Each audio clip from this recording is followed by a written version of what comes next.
if you're listening to us right now and you're smacking the inside of your elbow like you need a fix, I get it, because I miss the NFL. It's only May. We got a long time before the National Football League gets underway, but there's always news, Chelsea. And Bears offensive coordinator Luke Getsy says that his receivers on his roster will help Justin Fields. Here are the top 3 receivers on Chicago's roster: Darnell Mooney, Equanimeous St. Brown, Byron Pringle, and tight end Cole Kmet. Getsy also says about Justin Fields, quote, "I've been super impressed with him. There's no one in the building that works harder than he does.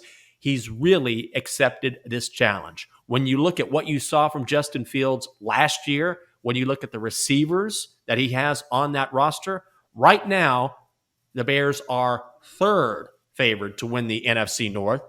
Packers are -185. Vikings are +270. Bears are 8-1. Do you have any confidence in Chicago? Why would you say that he's going to be better because of his receivers? Justin Fields is going to be better because of his receivers. Did they sign Tyreek Hill? No. Did they sign Davante Adams? No. They have some decent receivers, and I will say Darnell Mooney won me some money last year when it came to his receiving props, but none of these guys are good enough to take Justin Fields and make him better, because quarterbacks make receivers. Receivers don't make quarterbacks unless it's the top 1% of receivers in the league. And maybe you can make the case for tight ends if you have Travis Kelce or Rob Gronkowski. But no, like, the onus is still on Justin Fields to make the decisions, to, make the right passes and knowing when to throw the ball away.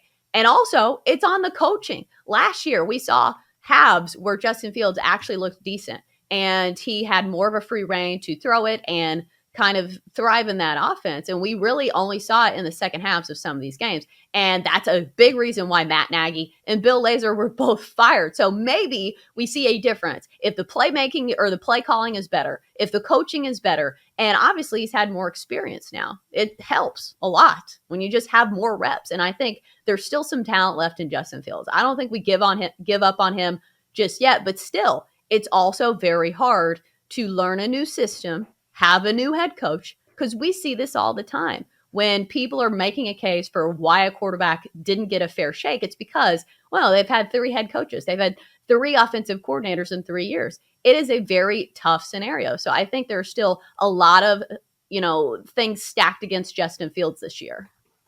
Yeah, I was a little, not necessarily disappointed, but I thought it was a curious hire when the Bears went after Matt Eberflus and brought him in. But Getsy himself as the offensive coordinator, this is a guy who was with the Packers back from 2019 until now. So he's worked with Aaron Rodgers as a quarterback's coach, and I think he will help the development of Justin Fields.